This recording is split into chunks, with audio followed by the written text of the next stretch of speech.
कलयुग के प्राणी में महाराज क्या संत और क्या गृहस्थ, सब हम पाप ही तो ढो रहे हैं और क्या कर रहे हैं।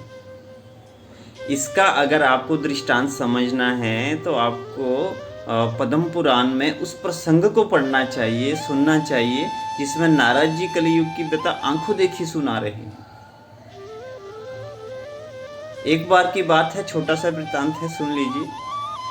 एक बार की बात है, नारद जी पृथ्वी का भ्रमण करने निकले इस उद्देश्य से कि पृथ्वी का भ्रमण करूंगा, प्रभु ने वहाँ अवतार लिए हैं तो मैं भी तीर्थाटन करूंगा तो मेरे मन को शांति मिलेगी। लेकिन महाराज जब तीर्थों स्थानों पे गए, तीर्थ स्थानों का हाल देखा तो शांति तो अलग पर ऊपर से अशांत हो गए। स्वयं कह रहे हैं पद्म पुराण में, पुष्करम च प्रयागम च काशीम गोदावरीम तथा हरे क्षेत्रम कुरुक्षेत्रम श्रीरंगम सेतु बंदनम। कहाँ कहाँ गए? पुष्कर गए, प्रयाग गए, काशी गए, गोदावरी गए महाराज। हरि क्षेत्र, कुरुक्षेत्र, श्रीरंगम, सेतु बंदनम, रामेश्वरम भी गए। हर जगह उन्होंने गए, लेकिन जो देखा उसको देखकर वो स्वयं आश्चर्यचकित रह गए।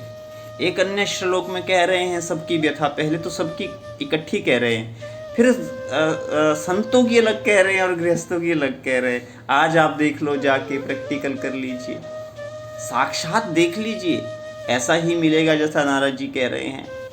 तो पहले सामूहिक तौर पे कहा क्या हो रहा है हर जगह पृथ्वी पर। कह रहे सत्यम नास्ति तपः शौचम दया दानम न विद्यते उदरम वरिणो जीवावार का कूट भाषिणा। सब कूट भाषण हो गए, मतलब कि कोई सीधे मुंह प्रेम से बात ही नहीं करता महाराज किसी से। बात कैसे करता है? कुटिल तरीके से।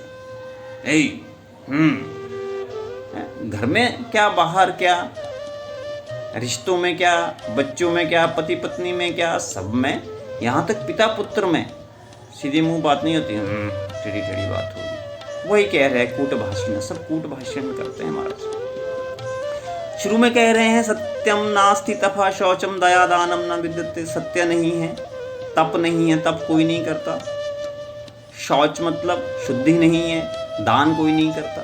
क्या करता है? उदरम भरिणो जीवहवार कहा कूट भाषिण।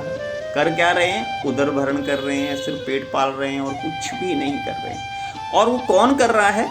सब कर रहे हैं। क्या गृहस्थ, क्या संत। एक संत संतों की परिभाषा कर रहा है, कह रहा है पाखंड निरता संत हो विरक्ता। पहले संत विरक्तों की बात की।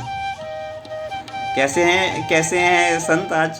पाखंड निरता संतो विरक्ता सपरिग्रहा। पाखंड, बाहर को दिखावा कुछ और भीतर कुछ और। बाहर को बनेंगे भक्त, अगर 10-20 लोग नहीं देख रहे हैं तो भक्ति नहीं दिखाएंगे वो आपको।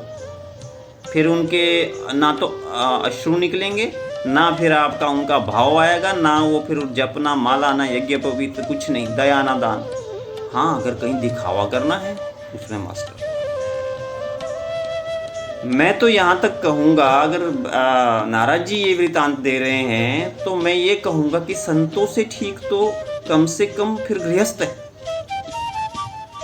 वो बोल रहे गृहस्थ ये तो मानते हैं उनके ऊपर 10 दायित्व है, वो पिता पूर्वजों से लेकर उनका दायित्व निभाना है, आगे गृहस्थ धर्म निभाना है, तो व्यापार करना है, थोड़ा ऊंच नीच उनके साथ तो चल भी सकता है। लेकिन संतों को क्या आवश्यकता है महाराज? संत उनसे ज़्यादा रईस है आज, वो ज़्यादा अमीर है। गृहस्थों से ज़्यादा अमीर संत है जिनको आवश्यकता नहीं है। गृहस्थों से ज़्यादा गृहस्थ धर्म का ही आनंद और परिवार जैसी परिस्थितियाँ उनके आश्रमों के भीतर मिल जाएगी आपको। तो इससे ज़्यादा पाखंड क्या होगा, यही नारद जी कह रहे हैं। फिर गृहस्थों पे भी टिप्पणी की है उन्होंने कि गृहस्थ भी कैसा कूट भाषित है।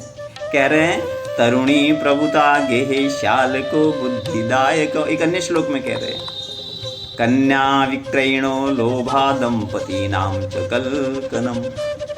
कन्या विक्रय जैसी स्थिति है और आज तो आप लोग अगर देखो तो हो रही है। करुणी प्रभुता गे श्याल को बुद्धिदायक। बुद्धिमान कौन है घर में? जो सबसे युवा स्त्री है। बुजुर्ग वो कुछ नहीं जानते, उनका ना कोई अनुभव है, वो कुछ जानते भी नहीं। हाँ, और लोभा दंपति नाम च कलकनम। और जो पति पत्नी हैं जिन उनमें प्रेम पूर्वक कभी बात नहीं होती। कैसी बात होती है?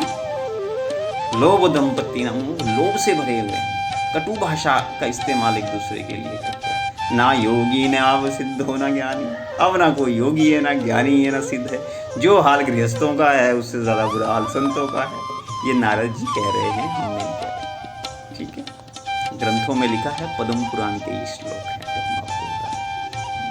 अब महाराज, अब आप व्यवहार में इसको लीजिए। किसी तीर्थ स्थान में चले जाइए, वहां का जो आदमी होगा, किसी भी तीर्थ स्थान में चले, वो भक्तों की वजह से ही उसका जीवन चलता है। भक्तों की वजह से ही रईस होता जा रहा है, चाहे व्यापारी है, चाहे गृहस्थ है, चाहे संत है। और उन श्रद्धालुओं को गालियां देता है। हमने तो हरिद्वार, वृंदावन, जहाँ जहाँ भी हम गए हैं, हमने स्थानीय हाल तो बहुत बुरा ही देखा है। और जबकि स्वयं श्री हरि कह रहे हैं श्रीमद् भागवत के अंदर, अहम भक्त पराधीनो, कि मैं भक्तों के अधीन रहता हूँ। अरे स्वयं हरि जिसके अधीन रहते हैं, उन भक्तों की वजह से तुम्हारा भोजन चलता है, परिवार चलता है। और उनके जाते ही दाएं बाएं अगर दक्षिणा थोड़ी कम दे दी तो तुम गाली देते फिरते हो। हाँ? स्थानीय, चाहे तीर्थों में आपके कोई ब्राह्मण है, मैं खुद ब्राह्मण हूँ, लेकिन फिर भी ब्राह्मण की इस बात के लिए निंदा करता हूँ हमेशा, चाहे व्यापारी हैं, चाहे संत हैं, उनकी 95% दृष्टि आपकी जेब पर है। अब नारद जी सत्य नहीं कह रहे हैं तो क्या असत्य कह रहे हैं? ऐसा ही तो आज हो रहा है। अब आप बोलते हैं कि प्रलय आ गया। देवभूमि हिमाचल में तो अभी प्रलय चल रहा है, लेकिन वहाँ के साथ तो भगवान न्याय साथ साथ ही कर लेता है। कर्म कर लिया, भुगत लो, आगे का हिसाब मत रखो। लेकिन जब इन तीर्थ स्थानों में कुछ होगा तो क्या होगा? ग्रंथ तो कहते हैं कि 10,000 वर्षों के बाद गंगा जैसी नदियां भी पृथ्वी से चली जाएगी, तब क्या होगा? तो आगे अंत में कह रहे हैं कि ये कलियुग के प्रभाव में, जब नारद जी ने ये सारी परिस्थितियां देखी कि कलियुग ने आते ही इतना पापाचार हो गया है, तो अंत कहाँ होगा? इसलिए भागवत को पूरा समझते समझते जब हम अंत तक पहुंचते हैं तो एक ही शेष बात बचती है, हरि नाम संकीर्तन और निर्मत्सराणाम सताम, मतलब भीतर से के मच्छर को भगा दो। अधिक ना कहता हुआ आप सबको राधे राधे, हरे जय श्री कृष्णा।